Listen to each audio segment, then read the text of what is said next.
Minister के ऐसे से इस्तीफा लीजिए। वो मिनिस्टर के ऐसे से रहकर उन्होंने ये मीटिंग्स को अंडरस्टैंड कर सकते। एक तबके के लोगों को छोट। नाजरीन अस्सलाम वालेकुम। IAD टुडे के खबरनामे में आपका खैर मकदम करते हैं। आइए बढ़ते हैं तफसीलात की तरफ। अगर आपने हमारे चैनल को सब्सक्राइब नहीं किया है तो आपको यहाँ सब्सक्राइब बटन दिख रहा है, उसे क्लिक करिए और सब्सक्राइब कीजिए और साथ ही साथ बेल आइकॉन को भी क्लिक करिएगा जिससे कि आपको ताज़ा अपडेट मिलते रहें।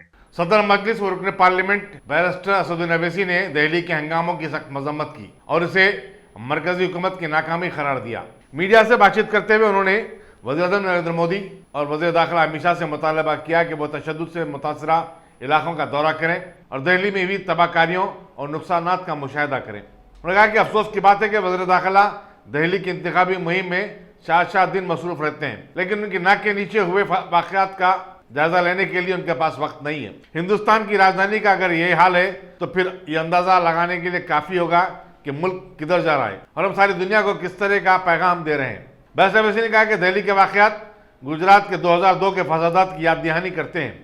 सरकार की खामोशी माने खैज है। उन्होंने दिल्ली की एक मस्जिद पर बलवाइयों के चढ़ जाने, जाफरानी परचम लहराने और स्पीकर को फेंकने के वाक़े को शर्मनाक करार दिया। I want to ask the Honorable Prime Minister, is this your Sabka Saath Sabka Vikas? Is this your belief in the Indian Constitution? That your Chief Minister, your BJP Chief Minister is saying that if you want to live in India, you have to say this slogan? I will not say this slogan. Why? Who are you to say this? Who are you to judge my loyalty to this nation? That is why you see that this thinking has gone down to the level of police officers. When those 4 Muslim boys were beaten up black and blue by the police and they were lying on the ground injured, in pain and in agony, the Delhi police constable telling them to read Jan Gan Man and to say Vande Mataram. And that is why you see that the thinking of Himachal Chief Minister has been created by the BJP and it has gone down to the man in uniform also. What will the Prime Minister say to it? The Prime Minister, I would urge the Prime Minister, if he wants to end this, let the Prime Minister and Home Minister visit these areas. Let them create confidence and take to task who is responsible for all this. This is national capital which is happening. What is the message you are sending to the whole world? Very unfortunate. That is why I blame the BJP government for this whole communal riot. They are responsible for it. Sir, जो दिल्ली में जो हालात बने हैं, तकरीबन 20 से ऊपर लोगों की मौत हो चुकी है। NSA ने वहाँ विजिट किया है और सर जो दिल्ली में हुआ है और अभी हो रहा है वो उसको कम्युनल राइट नहीं कहा जा सकता। ये एक प्रोग्राम है, जेनोसाइड है और ये हमको गुजरात 2002 की याद दिलाता है। अल्लाह ना करे कि ये उस तरह से बढ़े आगे, मगर यकीनन जिस तरह से सरकार की खामोशी और बीजेपी सरकार की तरफ से कोई हरकत नहीं की जाती है और एक सन्नाटा मेंटेन किया जाता है, इन्हीं की नाहिली का नहीं है मसला, इनकी डेलिबरेट इन एक्शन की वजह से। और पुलिस तो कॉम्प्लिसिट है वहां पर, पुलिस तो मिली हुई दंगाइयों के साथ, तो कैसे रुकेगा दंगा? ये 20 लोग के मरने की इत्तलाई है। मुझे जहां तक मालूम है, अल्लाह करे कि मैं गलत हूं, 30 से ज्यादा लोगों की नंबर आएगा, देखना आप। यानी मस्जिद के ऊपर चढ़कर अगर कोई मस्जिद को डैमेज करता है, उसकी बेहुरमती करता है, स्पीकर का लाउड स्पीकर निकालता है और लोग नीचे थाली मारते हैं। आप पूरी टायर मार्केट को जला दिए, दुकानों को जला दिए, मंडी को जला दिए। क्या यानी कैपिटल है ये भारत का और उसमें हो रहा है और 308 की आपकी मेजॉरिटी है। क्या फायदे की आपकी मेजॉरिटी जब आप देश के कैपिटल को बचा नहीं सकते? क्या फायदे की आपकी हुकूमत जब आप कुछ नहीं कर सकते? लेकिन शूट एंड साइट का, अरे शूट एंड NSA ने विजिट किया, अरे NSA के कॉन्वॉय में खुद 2 मोटरसाइकिल पर 3-3 लड़के बैठकर घुसकर उस कार के कॉन्वॉय में, उनके हाथों में लट और स्टिक्स हैं, नारे लगाते हैं। क्या कॉन्फिडेंस क्रिएट करें NSA? दिल्ली में NSA रहता है ना, दिल्ली में होम मिनिस्टर का ऑफिस है, MHA का ऑफिस है। क्यों नहीं जाते होम मिनिस्टर अमित शाह उन इलाकों पे जहां पर मस्जिद पर हमला हुआ, जहां पर ये तमाम खत्म गारतगिरी हुई? आप इलेक्शन कैंपेन में 4-4 दिन दिल्ली में गुजारेंगे होम मिनिस्टर के तौर पर। जाइए ना, देश का सवाल अब तो इलेक्शन नहीं है। आज आप होम मिनिस्टर होने का सबूत दीजिए ना। ये नाकामी सरकार की है, ये नाकामी होम मिनिस्ट्री की है कि वो इस दंगे को रोकने में नाकाम साबित हुए। ये पूरी जिम्मेदारी उन पर आयद होती है। जो लोग आज मरे हैं इसकी जिम्मेदार बीजेपी है, क्योंकि उनके एक एमएलए ने डीसीपी के साथ खड़े होकर वो बयान दिया और दिल्ली की पुलिस मिली भी है। इसीलिए मैं फिर से दोहरा रहा हूँ, आर्मी को लाइए वहाँ पर, आर्मी को उतारिए, नहीं रुकने वाला है। बहुत ज़्यादा नुकसान हुआ है, बहुत जानें गई हैं, एक इंसानियत का नंगा नाच वहाँ पर हुआ है। और अफसोस की बात है, अगर कोई इन लोगों में कुछ हया बाकी है तो कुछ करिए, रोकिए इसको। आप इस तरह से नहीं करिए। ये 2002 नहीं है, ये 2020 है। यही तो है ना, जब दिल्ली में उन 4 मुस्लिम लड़कों को पुलिस ने पीट कर जमीन पर पड़े हुए थे तो उनसे कहा कि गाओ जनगणमन और बोलो वंदे मातरम और बोलो इस तरह का नारा।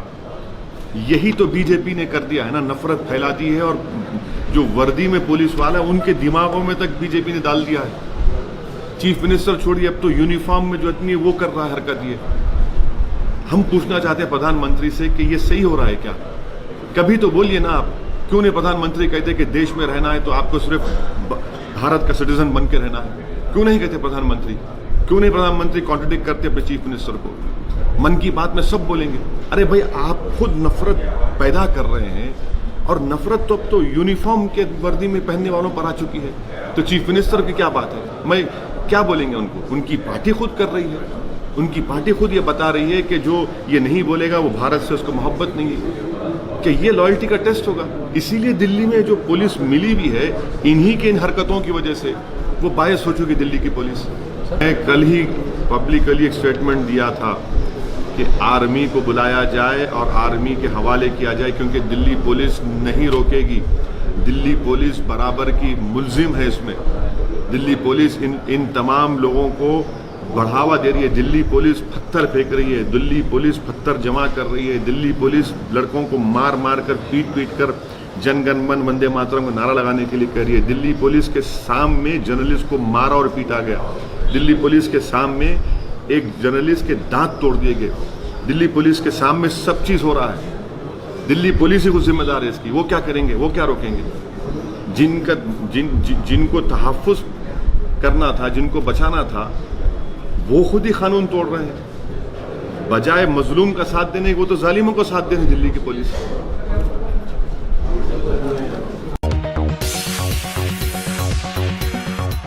वजीर म्युनिसिपल एडमिनिस्ट्रेशन KT रामाराव ने आज जंगांव का अचानक दौरा किया और पट्टम प्रगति प्रोग्राम में हिस्सा लिया। उन्होंने शहर की साफ सफाई के इंतजाम के अलावा धर्मकांचा बस्ती में पीने के पानी की सरबराही के इंतजाम का भी मुआयना किया। उन्होंने कहा कि जंगांव म्युनिसिपलिटी में कचरा उठाने की गाड़ियों में मजीद इजाफा करने की हिदायत दी। वजीर पंचायत राज ई दयाकर राव, रुकन असम्बली एम यादगिरी रेड्डी भी उनके हमरा थे। यहाँ ये बताना जरूरी होगा कि पट्टम प्रगति प्रोग्राम पूरी रियासत में 24 फरवरी से शुरू किया गया है, जिसमें शहरों में साफ सफाई, बल्दी जरूरत की तकमील के अलावा टाउन्स को तरक्की देने पर तवज्जो दी जा रही है। वजीर फाइनेंस टी हरीश राव ने अफसोस का इजहार किया कि सिद्दीपेट में हर खुला प्लाट कचरे का अड्डा बना हुआ है और कहा कि ऐसे हालात को मजीद बर्दाश्त नहीं किया जाएगा। कचरा डालने वालों को 500 रुपए तक जुर्माने किए जाएंगे। उन्होंने आवाम से अपील की कि वो कचरे की थैलियों में जमा करके उसे बल्दिया के सफाई अमले के हवाले करे। वजीर फाइनेंस ने वार्ड 20 और 30 का दौरा किया। उनके हमरा additional district collector Muzammil Khan, municipal chairman Ranjan सुरू और मुतालिका वार्ड्स के काउंसलर भी थे। हरीश राव ने टाउन में गुटखे की खुलेआम फरोख्त पर पुलिस से बासपुर्स की। उन्होंने बताया कि हुकूमत 57 साल की उम्र के लोगों के लिए वजीफा देने की स्कीम बहुत जल्द शुरू करने वाली है। ఈ ఖాళీ ప్లాట్లలో వేసే డంప్ యార్డ్ వల్ల మనందరికి ఇబ్బంది అవుతుంది.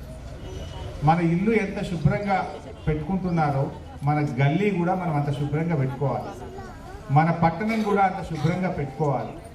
ఇల్లు శుభ్రంగా పెట్టుకొని ఇంట్లో చెత్త అంతా పక్క ప్లాట్లు వేస్తే మన ఆ ప్లాట్లు అన్ని దోమలు తయారై, ఈగలు తయారై అవి వచ్చి మననే కుడతాయి కదా. దానివల్ల మనకే బయళ్ళు, వాంతులు, మలేరియా జ్వరము, డెంగ్యూ జ్వరము, వైరల్ ఫీవర్స్ వచ్చి మన పిల్లలు మనమే కదా ఇబ్బంది పడేది. అందువల్ల దయచేసి మా అక్కలు, మా చెల్లెలతో నేను కోరేది ఏంటంటే, ఇప్పుడు చెత్త బుట్టలు ఇదివరకు ఒకసారి ఇచ్చినాం, మళ్ళీ ఇవాళ ఇస్తున్నాం. ఇంటికి 2 బుట్టలు ఇస్తున్నాం. ఆకుపచ్చ బుట్టనేమో మనం తడి చెత్త వేయాలి. ఈ ఎర్రది ఉందంటే మీరేమో బ్లూ అన్నారు. ఈ ఆకుపచ్చ బుట్టలనేమో తడి చెత్త వేయాలమ్మా. తడి చెత్త అంటే ఈ ఆకుపచ్చ అనేది దేనికి? ప్రకృతికి, నేచర్కు నిదర్శనం. అంటే చెట్టులాగా ఉంటుంది పచ్చగా. అంటే ఇందులో వేసిన చెత్త మళ్ళీ మట్టి కావాలి. ఇందులో వేసిన చెత్త ఏదైతే మళ్ళీ భూమిలో కలిసిపోతుందో, ఏదైతే మట్టి అవుతుందో అది ఇందులో వేయాలి. ఇందులో కలవంది ఉంటుంది కదా, అది మాత్రం ఇందులో వేయాలి. వేరే చెత్త ఇది మట్టిలో కలవనటువంటిది ఇందులో వేసి ఇవ్వాలి. అప్పుడు ఏమైందంటే మన శుభ్రంగా ఉంటుంది. నాకు ఒకటి అర్థం కాదు ఏంటంటే, చెత్త బండి వస్తున్నారు, చెత్త బండి రాగా పక్క పూట ప్లాట్లు ఎందుకు వేస్తున్నారు? చెత్త బండి రాకపోతేనేమో ఇబ్బంది. చెత్త బండి వచ్చి చెత్త తీసుకుపోతుంటే కూడా ఇంటి ముంగట ఎన్ని మోరీలు చూసుకుంటూ వచ్చినా అంటే, ఏ మోరీలో చూసినా ప్లాస్టిక్ సీసాలు, కవర్లు, అవేంటియో పాన్ పరాగ్ ప్యాకెట్లు, సిగరెట్ డబ్బాలు, రకరకాల చెత్త మోరీలలో కనబడుతుంది. దయచేసి మీతో కోరేది ఏంటంటే, మీ సహకారం లేకపోతే మేము ఏం చేయలేము. మేము ఎంత చేసినా ప్రజల భాగస్వామ్యం ఉంటేనే పట్టణం ప్రగతి సాధించగలుగుతుంది. ప్రజల భాగస్వామ్యం లేకపోతే అల్టిమేట్గా పట్టణం బాగుండదు, ఈ పట్టణంలో ఉండే ప్రజలు కూడా బాగుండరు. మీరు బాగుండాలని మేము అనుకుంటున్నాం. మీరు ఒక్కసారి ఆలోచించండి దయచేసి. ఒక సిద్దిపేటలో ఒకనాడు మంచినీళ్ళకి ఎంత బాధ ఉండే. పిల్లని ఇవ్వాలంటే ఎంతమంది ఐదు సిద్దిపేటకు నా బిడ్డను నీళ్ళు మోపిస్తారు, बोरिंग కొట్టించి నా బిడ్డని చంపుతారని పిల్లని చెప్పొద్దు మన సిద్దిపేట. क्या अम्मा देते थे बहू? नहीं देते थे बहू को. लेकिन आज पानी का समस्या मैं हल कर दी आपको. ఇలా రోజు నీళ్ళు వచ్చేటట్టు చేసినాం, నీళ్ళ బాధ తీర్చినాం. ఒకటి. రెండు, అండర్ గ్రౌండ్ డ్రైనేజ్ శాంక్షన్ చేయించాను నేను. ఈ మోరీలన్నీ ఎండిపోతే దోమలు ఉన్నాయి, ఈగలు ఉన్నాయి అని అండర్ గ్రౌండ్ డ్రైనేజ్ తవ్వి వేసిండ్రు. ఒక 80 పైసల మందం వాళ్ళు కనెక్షన్ ఇచ్చింది, ఇంకొక 20 పైసల వాళ్ళు కనెక్షన్ ఇవ్వలేదు. దయచేసి వాళ్ళు కూడా కనెక్షన్ ఇస్తే మోరీలన్నీ ఎండిపోతాయి. ఇప్పుడు కొన్ని గలీలు.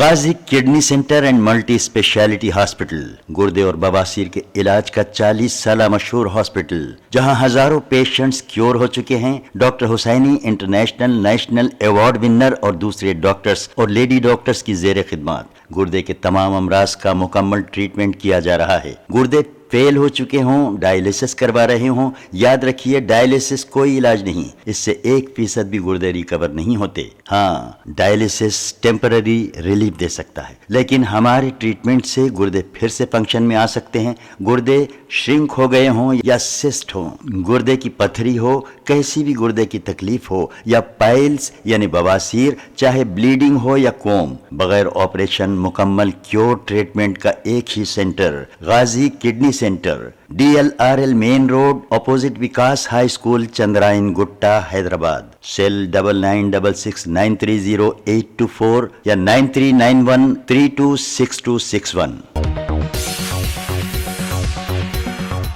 मजलिस के बानी कायद मिल्लत नवाब बहादुर आजम की बरसी के सिलसिले में हजीरा मशराबाद में मुख्तलिफ महकमों की तरफ से किए जाने वाले इंतजाम का मजलिस रुकन असम्बली मौजम खान ने मुआयना किया। उनके हमरा मजलिस कायदीन भी मौजूद थे।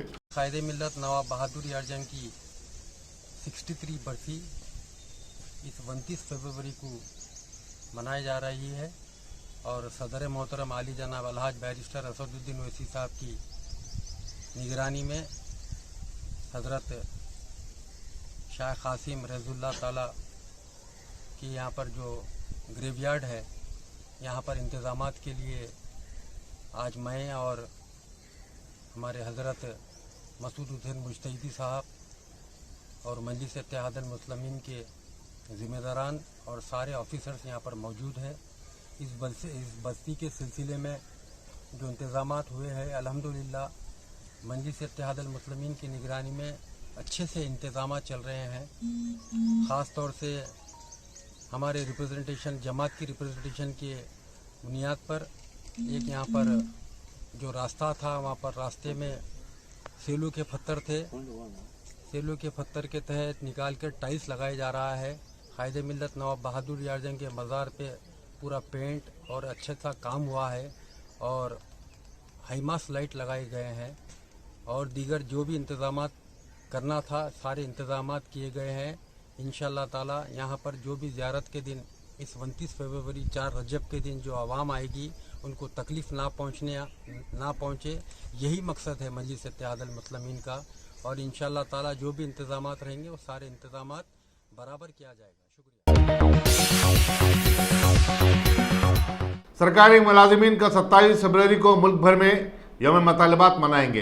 Telangana NGOs union Hyderabad district के सदर SM हुसैनी मुजीब ने बताया कि सरकारी मुलाजिमीन तमाम अजला में एहतजाज करेंगे और वो खुद भी लंच के वक्फे के दौरान district educational office gun foundry के पास मुलाजिमीन के इज्तिमा से खिताब करेंगे। बोलिए। All India state government employees के जानिब से कल Telangana NGO union Hyderabad district और Telangana NGO Hyderabad city, Telangana NGO Sangareddy district, ये 3 डिस्ट्रिक्ट यूनिट्स के साथ हमारे तेलंगाना एनजीओ सेंट्रल यूनियन के सदर जनाब रविंद्र रेड्डी साहब, जनरल सेक्रेटरी राजेंद्र साहब के सदारत में कल इंशाल्लाह 1 बजे से 2 बजे तक डिमांड्स डे पर धरना मुनक़िद किया गया, लंच आवर डेमोन्स्ट्रेशन मुनक़िद किया गया, जिसमें करीब 2000 सरकारी मुलाजिमीन हिस्सा लेंगे। इसका मेन हमारे जो डिमांड्स है, इसमें जो कॉन्ट्रीब्यूटरी पेंशन स्कीम है 2004 से वो उसको हटा देके पुराने पेंशन स्कीम लाने की डिमांड की गई। और PRC जो हमारा PRC आने का है, पे रिवाइज कमीशन, हमारे रियासती सरकार से आपके जानिब से हम डिमांड कर रहे हैं कि इमीडिएट PRC अनाउंस करने का है और हेल्थ कार्ड चलने का है। और जो बच्चे, हज़ारों बच्चे जो कॉन्ट्रैक्ट और आउटसोर्सिंग में काम कर रहे हैं उनको रेगुलर करने का है। ऐसे दीगर चीज़ें करीब 6 डिमांडों के साथ कल 1 बजे से 2 बजे तक school education department DO Hyderabad में मीटिंग मुनक़िद की गई। और आपके जानिब से, आपके तवज्जो से मैं तमाम सरकारी मुलाजिमीन, कॉन्ट्रैक्ट और शूटिंग एम्प्लॉइज़ को भी इसकी दावत देता हूँ और बड़े से बड़े पैमाने पे हासिल होकर हमारा जद्दोजहद जो है, हमारी जो आवाज़ है, ये हमारे रियासती सरकार को और मरकज़ी सरकार को भी वहाँ तक ये आवाज़ सुनाना है। क्योंकि जब तक हम कोई काम नहीं करेंगे, जब तक हम कोई हमारे तरफ से हरकत नहीं होगी, फिर यह सरकार सुनने वाली नहीं है। बहरहाल चीफ मिनिस्टर साहब के ऊपर पूरा भरोसा है, इंशाल्लाह उनके बात पर भी भरोसा है। तो चीफ मिनिस्टर साहब भी सरकारी मुलाजिमीन के तकलीफ़ात को मद्देनज़र रखते हुए PRC इमीडिएट अनाउंस करने की आपसे ख्वाहिश है। Thank you.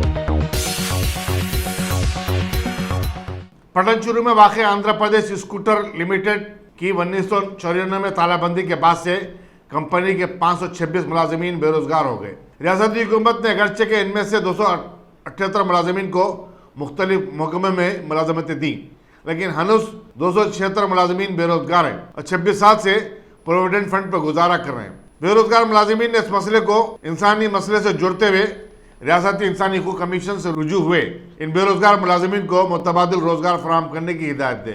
Andhra Pradesh scooter limited की यूनियन के सदर मोहम्मद रफीउद्दीन और जनरल सेक्रेटरी G सिलेस्टन ने मीडिया से बातचीत करते हुए बताया कि बेरोजगार मुलाजिमीन का गुजर बसर मुश्किल से हो रहा है और अब तक 80 मुलाजिमीन इस दुनिया से चले भी गए। उनके अरकान खानदान बेपनाह माशी मुश्किलात से दोचार हैं। कंपनी का मोहम्मद रफीउद्दीन, मैं AP स्कूटर पटनचेरू प्रेसिडेंट।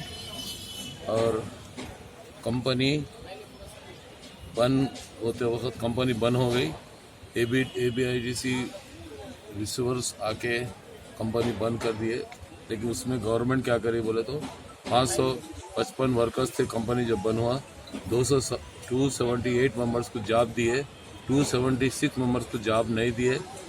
जो 278 वर्कर्स है उनको पेंशन मिल रहा 15,000 लाखों रुपए पेंशन पैसा मिला। अब जो 270 वर्कर्स है उनको खाली APF का 1,000 रुपये मिल रहा हमारे को। अब उनको जॉब नहीं दिए, हमारे को जॉब नहीं दिए। इतने आदमी वन बाय वन मरते जा रहे, अब बेनिफिट कुछ भी नहीं दिए। अब यहाँ ह्यूमन राइट्स में कंप्लेन करे तो अभी प्रिंसिपल सेक्रेटरी के डिपार्टमेंट को बुलाए और इंडस्ट्रीज कमिश्नर को बुलाए।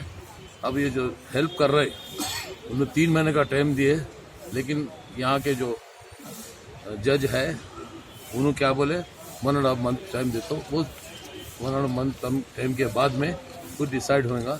हमारे को VRS नहीं दिए, कुछ VRS नहीं दिए, कुछ भी पैसा नहीं दिए, उनको नौकरी भी नहीं, आदमी मर जा रहे। कंपनी का नाम है? कंपनी का नाम AP स्कूटर पटनचेरू। एक मिनट फिर से बोलिए। AP scooter Patancheru, Andhra Pradesh scooter limited Patancheru, government company. Paper लेके खड़ा तू हाथ से पकड़ो।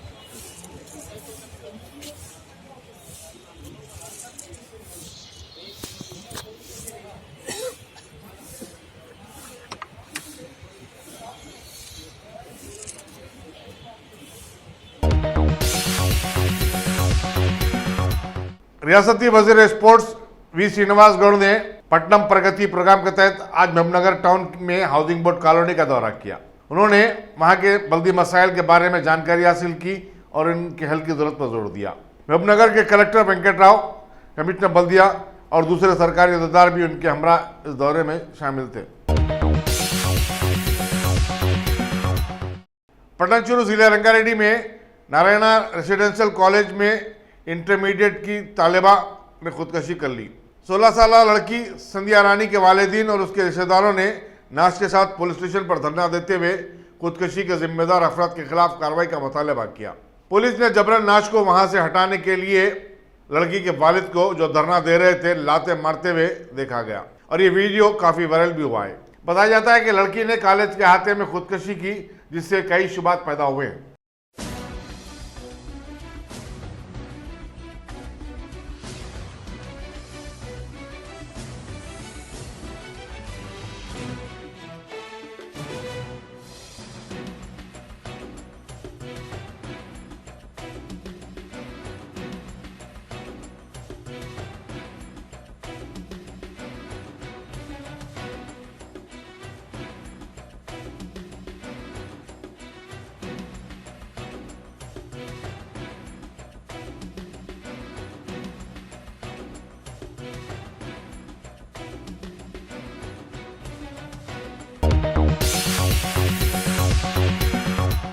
तेलंगाना प्रदेश कांग्रेस कमेटी के जनरल सेक्रेटरी जी निरंजन ने दिल्ली में पुरतशद्दुद वाकया से निपटने में नाकामी पर मरकजी वज़ीर दाखिला अमित शाह से इस्तीफे का मुतालबा किया। गांधी भवन में एक प्रेस कॉन्फ्रेंस से खिताब करते हुए उन्होंने कहा कि दिल्ली में अनुजब्त की जिम्मेदारी मरकजी वज़ारत दाखिला के पास है और अमित शाह की नाक के सामने ऐसे वाकयात हो रहे हैं। उन्होंने कहा कि बीजेपी और RSS के कारकुन खुलेआम पूरी दिल्ली में दहशत मचाए हुए हैं। तरफा तमाशा ये है कि पुलिस खामोश तमाशाई बनी हुई है, बल्कि बाद जगह पुलिस दंगाइयों का साथ भी दे रही है।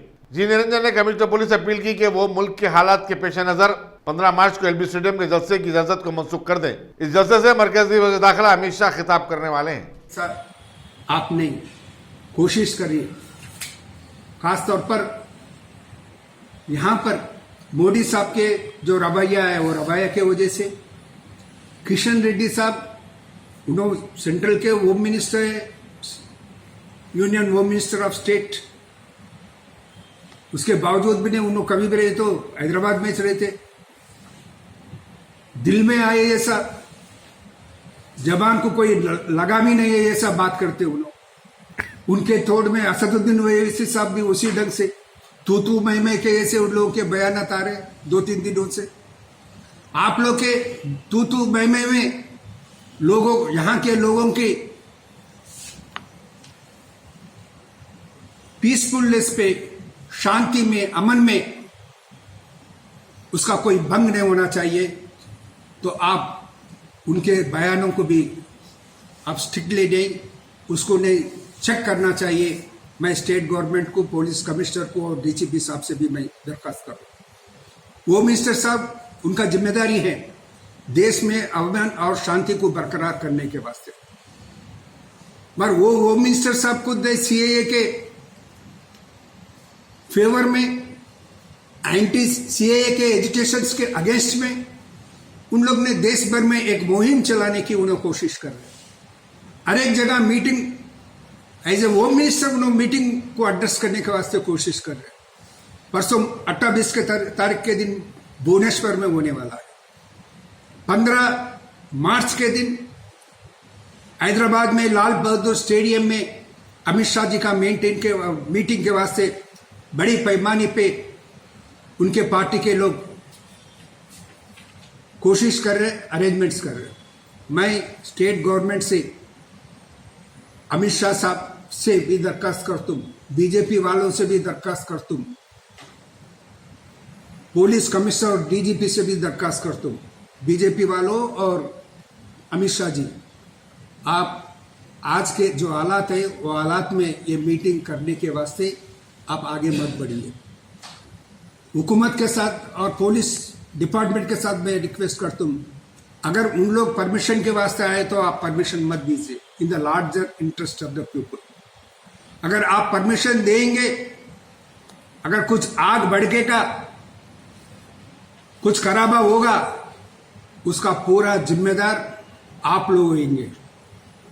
आप जिम्मेदारी के साथ हैदराबाद शहर में गंगा जमनी तहजीब को बरकरार रखने के वास्ते, हालात को कंट्रोल में रखने के वास्ते आप भरपूर कोशिश करिए। हालात भड़कने के माहौल ज़्यादा दिख रहे हैं, लोगों में नहीं, लोगों को प्रोवोक करने के वास्ते दो तरफ के लोग भी कोशिश कर रहे हैं, ये ठीक नहीं है। और मैं मोदी साहब से खास तौर पर गुजारिश करता हूं, अगर आप अमित शाह साहब को परमिशन देते कि ये मीटिंग को एड्रेस करने के वास्ते यहाँ पर भुवनेश्वर में होने वाले दूसरे अपना देश में दूसरे जगह भी होने वाले हैं, तो उनका इस्तीफा होम मिनिस्टर के हैसियत से इस्तीफा लीजिए।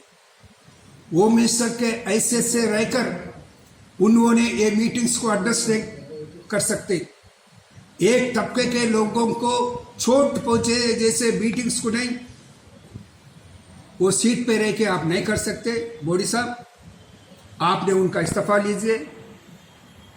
अमित शाह साहब, अगर आपके प्रोग्राम से आप कंटिन्यू होना चाहते तो आप कदम आगे बढ़ाइए, और आपका कदम को रोकने का जिम्मेदारी यहाँ का एडमिनिस्ट्रेशन का है, और एडमिनिस्ट्रेशन उनका जिम्मेदारी संभालना चाहिए।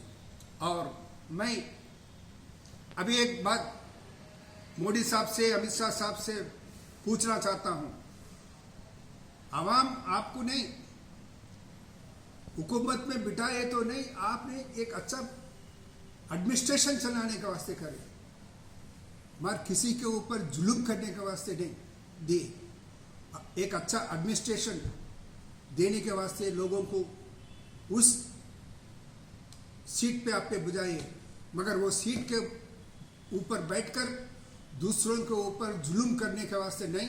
आप जो भी कर रहे, दूसरे लोगों के ऊपर जुल्म कर रहे, दूसरे तबके के लोगों के साथ जुल्म कर रहे, अपोजिशन के साथ जुल्म कर रहे, ये वाजिबी नहीं है। और आप जिस मकसद से ट्रंप साहब को बुलाए थे, वो मकसद पूरा नहीं हुआ। आज अमेरिका के भी पेपर्स में आपका उनका जो अग्रीमेंट है, उसको अग्रीमेंट से भी ज़्यादा दिल्ली में जो आग भड़का, जितने लोग मरे, जितना नुकसान हुआ, उसका ने पब्लिसिटी ज़्यादा वहाँ के पेपर्स दिए। तो दुनिया आपके बारे में क्या सोच रहा, आप एक बार अपना जहन में रखकर, जो चांस आपको नहीं हिंदुस्तान का आवाम दिया, आपने अच्छी तरह से नहीं एडमिनिस्ट्रेशन चलाकर दो तबके के लोगों को भी नहीं साथ लेके चलने आगे बढ़ने का आपसे मैं रिक्वेस्ट करता हूँ। Thank you.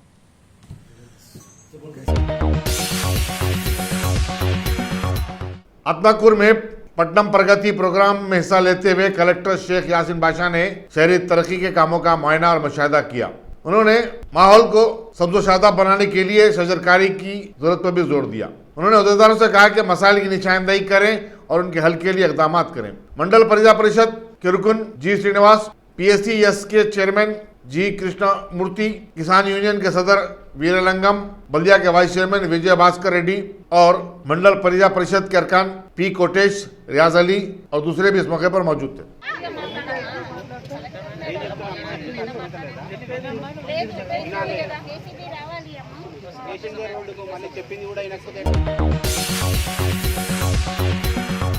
A1 टाउनशिप की एक और नई पेशकश, जहांगीर पीर दरगाह से 2 किलोमीटर पहले मल्टीनेशनल कंपनीज के करीब जो कि बिल्कुल बिल्कुल बिल्कुल आबादी से लगा हुआ, बेंगलोर हाईवे से सिर्फ 5.5 किलोमीटर, बीटी रोड से लगा हुआ, तमाम डेवलपमेंट के साथ 5,50,000 में 100 गज का प्लॉट। A1 टाउनशिप में आपका ये छोटा सा इन्वेस्टमेंट आपका और आपके बच्चों का मुस्तकबिल बदल सकता है। आज ही तशरीफ लाएं और A1 टाउनशिप के इस प्रोजेक्ट से फायदा उठाएं। Office at pillar number 235 opposite fisheries department, Rajendra Nagar, Hyderabad.